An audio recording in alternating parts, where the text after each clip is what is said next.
نحمده ونستعينه ونصلي على رسوله الكريم أما بعد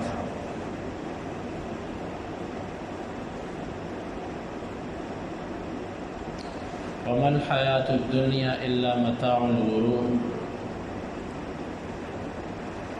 نہیں ہے دنیا کی زندگی مگر ایک دھوکے کا سامان۔ انسان کی جتنی پریشانیاں ہیں،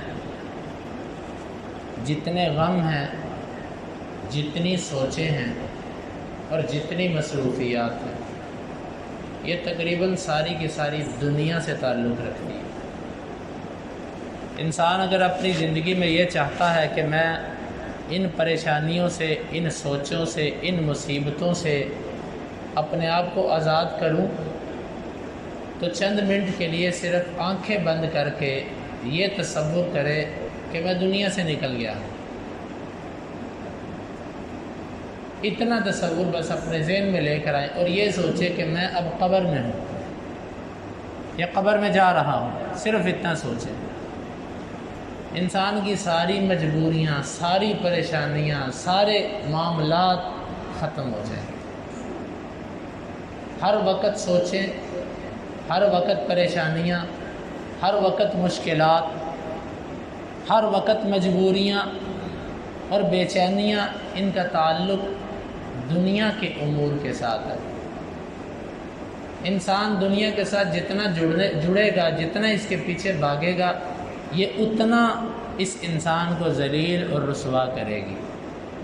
اور جو بندہ جتنی مرضی بڑی پریشانیاں، سوچیں، مصیبتیں، کاروباری، گھریلو، برادری کی، صحت، طبیعت کی اس کے اوپر آ جائیں، لیکن اس بندے کی اصل مقصد سے نظر نہ ہٹے تو یہ ساری چیزیں اس بندے کو پریشان نہیں کر سکتی، اس کے قدم نہیں ہلا سکتی۔ بھائیو، اگر ہم سکون چاہتے ہیں تو یقین مانیں کہ سکون روپے پیسے سے حاصل نہیں ہوتا۔ جو غریب اور تنگ دست آدمی ہوتا ہے وہ یہ سمجھتا ہے کہ سکون اس میں ہے کہ بندے کے پاس 4 پیسے آ جائیں، جو خواہش ہو وہ پوری ہو۔ اس میں سکون نہیں ہے۔ جس کی شادی نہیں وہ یہ سمجھتا ہے کہ اچھی شادی ہو جائے تو سکون ملے گا۔ جس بیچارے کا گھر اپنا نہیں ہے اس کی ساری سوچ یہ ہوتی ہے یار اپنا گھر بہت بڑی نعمت ہے۔ جس کے پاس اپنا گھر ہے وہ سکون کی زندگی گزارتا ہے۔ جو بندہ بیمار ہے، تندرست نہیں ہے، وہ یہ سوچتا ہے کہ تندرستی 1000 نعمت ہے۔ جو بندہ بالکل بیماریوں سے پاک ہے، اس کی کیا بات ہے۔ بھائیو، یہ سوچیں، یہ صرف خیالات ہیں۔ جب آپ ایک حالت میں ہوتے ہیں تو شیطان آپ کے دل میں مایوسی پیدا کرنے کے لیے اس سے جو بہتر حالت ہوتی ہے آپ کو وہ بنا سنوار کے دکھاتا ہے کہ اس حالت میں اگر تو چلا جائے تو تیری کیا بات ہے۔ بھائیو، ان چیزوں سے پریشانیاں نہیں ختم ہوتی۔ پریشانیاں اور مصیبتیں انسان کی ختم ہوتی ہیں جب وہ دنیا کی سوچ چھوڑتا ہے، اور جب وہ دنیا کی سوچ چھوڑے گا اس کی دوڑیں ختم ہو جائیں گی۔ کوئی ادھر جانا ہے، ادھر جانا ہے، یہ کرنا ہے، وہ کرنا ہے، یہ دوڑیں پھر اس کی ختم۔ وہ پھر یہ سوچتا کہ مکتوب یعنی کہ اللہ تعالیٰ نے جو میرے لیے لکھ دیا ہے وہ میرے سے نہیں چھوٹنے والا، وہ میرے ہاتھ میں آنا ہی آنا ہے۔ اور جو چیز اللہ تعالیٰ نے میرے لیے نہیں لکھی، مجھے اس کے پیچھے دوڑنے کا فائدہ نہیں ہے۔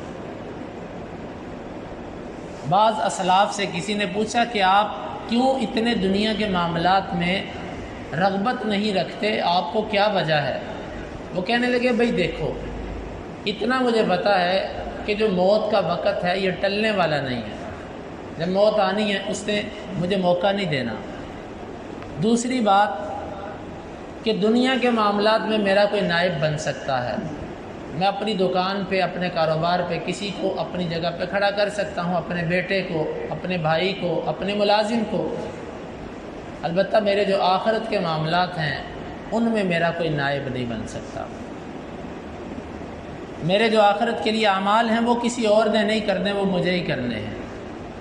جب یہ بات ہمارے ذہنوں میں بیٹھ جائے گی بھائیو، تو پھر ہمیں بہت ساری مصیبتوں سے نجات مل جائے گی، بلکہ ساری مصیبتوں سے نجات مل جائے گی۔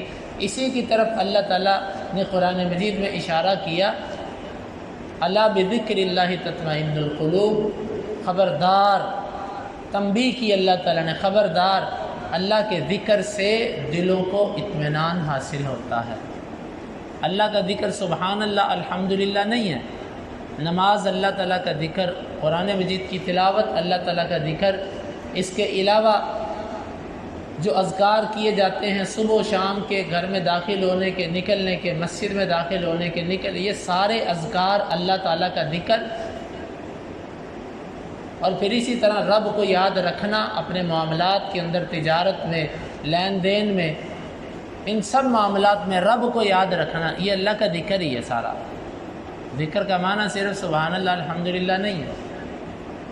تو بھائیو دوستو، اگر ہم یہ چاہتے ہیں کہ ہمیں بڑی بڑی پریشانیاں کہ جن کو ہم سمجھتے ہیں کہ یہ حل ہو ہی نہیں سکتی، اگر آپ ان کو حل کرنا چاہتے ہیں تو صرف 2 منٹ اکیلے بیٹھیں اور اپنی آنکھیں بند کر کے یہ سمجھیں کہ میں دنیا سے نکل گیا، اب میں آخرت کا مسافر ہوں، پھر آپ دیکھیں کہ آپ کی پریشانیاں کیسے حل ہوتی ہیں۔ ناممکنات بھی آپ کو ممکن نظر آئیں گی، مشکلات آپ کو آسان نظر آئیں گی، صرف دنیا کو چند لمحوں کے لیے اپنے ذہنوں اور دماغوں سے نکال کر دیکھیے۔ لیکن یہ مسئلہ آسان اسی کے لیے ہوتا ہے جس کے لیے اللہ تعالیٰ آسان کر دے۔ نبی صلی اللہ علیہ وسلم نے ایک لفظ بیان کیا تھا، آپ نے فرمایا کل میسر لما خلق لہ، ہر بندے کے لیے وہ کام آسان کیا جاتا ہے جس کے لیے وہ پیدا ہوا ہے۔ اب ہم میں سے ہر بندہ یہ سوچے کہ اس کے لیے کیا آسان ہے، اس کے لیے نیکی آسان ہے کہ برائی آسان ہے۔ حقیقت یہ ہے کہ ہمارے جیسے لوگوں کے لیے نیکیاں مشکل ہیں، ہمارے لیے نیکیاں مشکل ہیں، اور برائیاں، فضولیات، لغویات، وقت ضائع کرنے والی چیزیں، بیکار قسم کی چیزیں وہ آسان ہیں۔ اب میں اکثر دیکھتا ہوں، اپنے آپ سے بھی کہتا ہوں، اپنے ساتھیوں کو بھی اکثر کہتا رہتا ہوں، مقصد تنبیہ ہے، یاد دہانی ہے، تاکہ اللہ تعالیٰ دلوں میں بات بٹھا دے۔ ہم مسجدوں میں بہت کم بیٹھتے ہیں، مسجدوں میں بیٹھنا ہمارا کم ہو چکا ہوا ہے۔ قرآن کے ساتھ تعلق جب رمضان ختم ہوا اس کے بعد کتنے ایسے خوش قسمت لوگ ہیں کہ جو روزانہ قرآن مجید کی تلاوت کرتے ہیں، بہت کم لوگ ہیں۔ قرآن کے ساتھ تعلق کمزور ہے، ذکر اذکار ہمارے پورے نہیں، مسجد میں ہمارا بیٹھنا کم ہے۔ یہی وہ چیزیں ہیں جو ایمان کو تقویت دیتی ہیں۔ جب فتنوں کا دور ہے اور ہم ایمان کو طاقت پہنچانے والی چیزوں سے ہمارا تعلق نہ ہونے کے برابر ہے، تو بھائیو ہم کیسے نیکی ہمارے لیے آسان ہو سکتی ہے؟ نیکی ہمیشہ نفس کو دبانے سے ہوتی ہے، نیکی ہمیشہ نفس کو دبانے سے ہوتی ہے، کیونکہ جو شیطان ہے یہ انسان کو برائی کی طرف کھینچ کر لے کے جاتا ہے، نفس انسان کو برائی کی طرف کھینچ کر لے کے جاتا ہے۔ لیکن یہ آسان کیسے ہوتی ہے؟ ایک دفعہ عادت بنانی پڑتی ہے۔ تو بھائیو دوستو، اگر ہم چاہتے ہیں کہ ہم دنیا کی پریشانیوں سے نکلیں، ہم اپنی سوچیں، اپنی فکریں آخرت کی طرف رکھیں، پھر ہمارے لیے دنیا کی رسومات کو توڑنا، دنیا کے بندھنوں کو توڑنا ہمارے لیے کچھ مشکل نہیں ہوگا۔ تو اس لیے میں اور آپ، ہم میں سے ہر ساتھی یہ کوشش کرے کہ مسجد میں زیادہ بیٹھا کریں۔ سلام پھرتا ہے، فوری طور پر کئی ساتھی اٹھ کے باہر چلے جاتے ہیں۔ ایک سوچنے کی بات ہے، آپ جب اللہ تعالیٰ کے گھر سے ایسے اٹھ کے گئے کہ آپ نے آداب کا بھی خیال نہیں رکھا، گردنیں پھلانگتے ہوئے مسجد سے فوراً نکل گئے، آپ بتائیں اس کام میں کیا برکت ہوگی جس کام کو آپ ذکر اذکار چھوڑ کے کرنے کے لیے بھاگ گئے؟